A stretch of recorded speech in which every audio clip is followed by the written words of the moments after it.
Message du président de la République, message à l'occasion de la commémoration de la victoire du 8 mai 1945.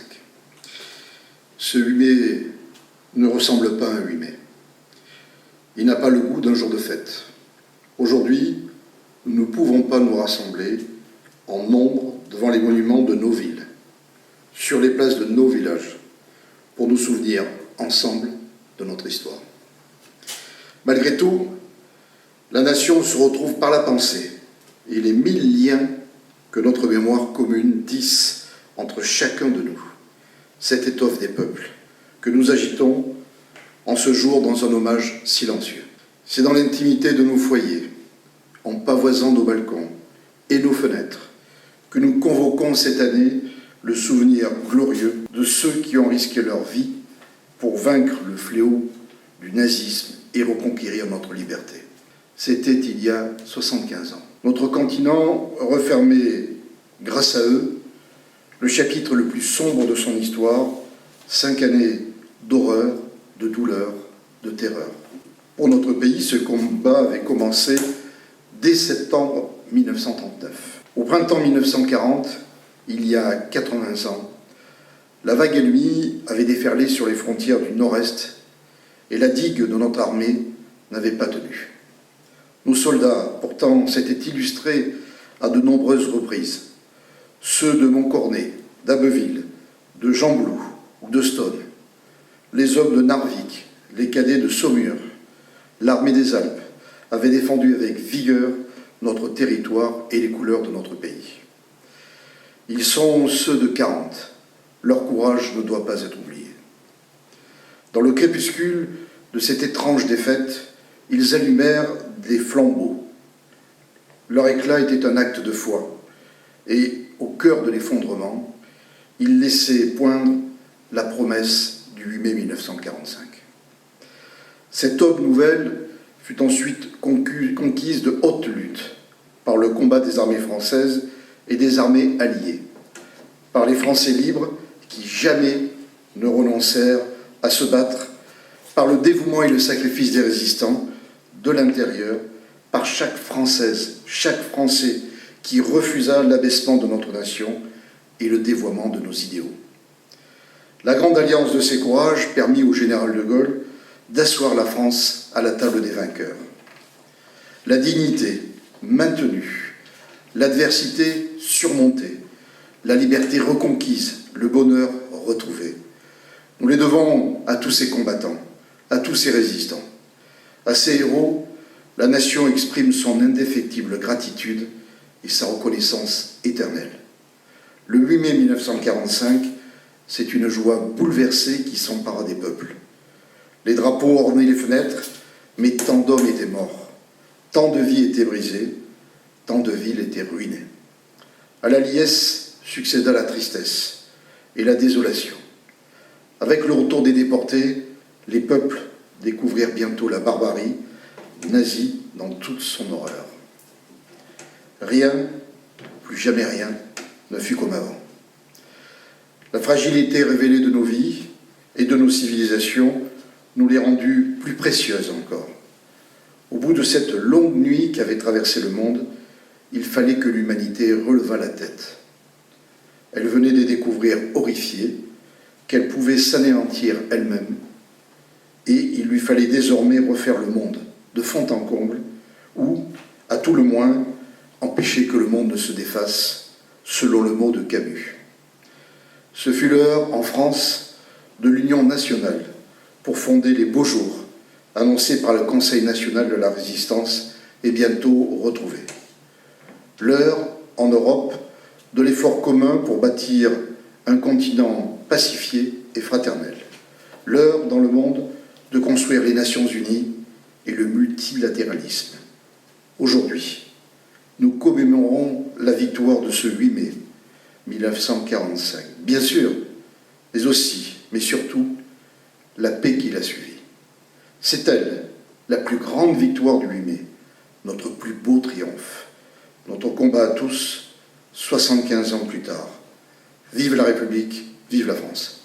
Monsieur le maire, aujourd'hui, 8 mai 2020, dans une situation très particulière, puisque toute la France est confinée depuis 8 semaines à cause de cette terrible épidémie qui gagne le monde entier.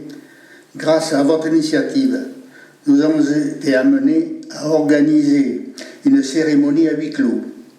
Vous-même, monsieur le maire, et moi-même représentant les anciens combattants en tant que président du comité d'entente des anciens combattants de ce nom et également président du comité FNACA de ce nom, pour déposer des gerbes et honorer tout d'abord les victimes de la déportation et leurs familles. Ensuite, au monument aux morts pour tous les anciens combattants morts pour la France lors des différentes guerres et conflits. Et en particulier aujourd'hui, le 75e anniversaire de la victoire du 8 mai 1945 et la capitulation du nazisme. Au nom de mes camarades anciens combattants, je vous remercie de nous avoir permis d'organiser cette cérémonie et nous incliner à la mémoire des personnes mortes pour la France. Je remercie également les services municipaux pour leur participation. Malheureusement, le comité FNACA a été endeuillé en ce début d'année et nous avons perdu le président fondateur du comité de FNACA, notre président fondateur, M. Roger Omer, gravement blessé de la guerre d'Algérie, il y a 2 semaines, et notre vice-présidente Paulette Arquisan, fin janvier. Nous renouvelons nos sincères condoléances à leur famille. Nous avons tous œuvré collectivement pour que cette période de confinement soit respectée et soit la plus solidaire, mais en même temps, nous voulions montrer avec Daniel Gracia, sans vous dire de rompre le confinement, qu'il était important de relever la tête et de faire en sorte qu'ensemble, en respectant les règles, nous puissions vaincre ce terrible fléau qui est en train de nous frapper. Je voudrais aussi rendre hommage à M. Omer, qui est un militant historique des anciens combattants, et puis à votre vice-présidente. Je salue leur mémoire. Je voudrais, avec Daniel Gracia, remercier l'ensemble des personnels qui ont été mobilisés pour que la vie continue sur nos territoires. Que ce soit les personnels soignants, que ce soit les policiers, les pompiers, le personnel communal, qu'ils soient en direction des personnes âgées, puisque le port des repas à domicile et l'assistance aux personnes âgées s'est poursuivi, que ce soit la propreté de la ville, que ce soit la collecte des ordures ménagères, que ce soit la police municipale, bref, bien des personnes et des agents de la fonction publique nationale et territoriale ont continué leur œuvre dans des conditions particulièrement difficiles. Je voudrais également saluer toutes les autres petites mains qui ont continué, les caissières, les artisans, les commerçants qui ont poursuivi leur travail, et puis les chauffeurs de poids lourds, bref, tous ceux qui ont permis à notre pays de continuer à vivre dans des conditions acceptables dans cette période extrêmement difficile. Ils ont été mobilisés pour nous, saluons-les et gardons en mémoire cet effort collectif, faisant en sorte que ça fasse partie de notre reconstruction dès que les choses iront mieux. Je me permets, pour rendre cet hommage, de citer Winston Churchill, qui disait « Jamais tant de gens n'ont dû à aussi peu ». En effet, ce 8 mai doit rester ce jour d'espoir, ce jour qui a signifié que la vie reprend le pas sur tout le reste. Le travail de mémoire nous permet de garder en tête les actes de nos valeureux aînés. C'est pour cette raison que nous avons fleuri ensemble la stèle des victimes de la déportation, ce même jour. La crise sanitaire ne nous permettait pas de maintenir la journée mémorielle des déportés qui se tiennait dimanche dernier au mois d'avril. Nous continuons nos efforts collectifs au sein de la collectivité pour que les choses s'organisent. Aujourd'hui, par exemple, les masques sont distribués à l'ensemble de notre population après une première séquence qui nous a permis d'aller au contact et en direction de nos aînés, puisque c'était les personnes les plus fragiles.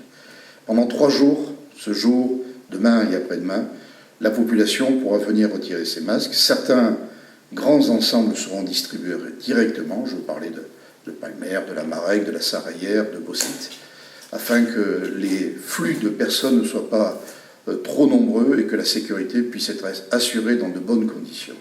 Je voudrais également dire que la reprise des écoles se fera dans des conditions de sécurité optimale. Nous y veillons. Nos personnels sont tous mobilisés pour que cette rentrée se fasse dans des conditions qui soient les meilleures. Le personnel enseignant est très mobilisé également. Vous le savez, les parents qui ne souhaitent pas mettre leur enfant à l'école ont leur libre choix. En ce qui me concerne, les effectifs d'enfants accueillis seront limités pour que la sécurité soit la plus optimale dans nos écoles. La cantine sera également assurée. Et je veux dire également que nous serons très attentifs, je serai très attentif avec l'ensemble de mes collègues aux conditions dans lesquelles les choses se dérouleront pour que nos enfants, pour que nos familles soient protégées. Je voudrais vous dire également que nous ne sommes pas sortis de la pandémie et que dans beaucoup d'espaces, le masque sera obligatoire, notamment les arrêts de bus, les arrêts de tram, le masque sera obligatoire. Dans un certain nombre de lieux publics, au marché, le masque sera obligatoire. Il ne s'agit pas d'une contrainte, il s'agit d'une nécessité. Nous devons nous protéger, nous devons protéger les nôtres, nous devons protéger la collectivité. Et si nous gardons les gestes barrières, si notre hygiène et le port du masque se fait de manière générale, de manière continue, nous réussirons ensemble à surmonter cet obstacle. Voilà, je voudrais vous dire pour conclure de prendre soin de vous. Vive ce nom, vive la France et vive la République.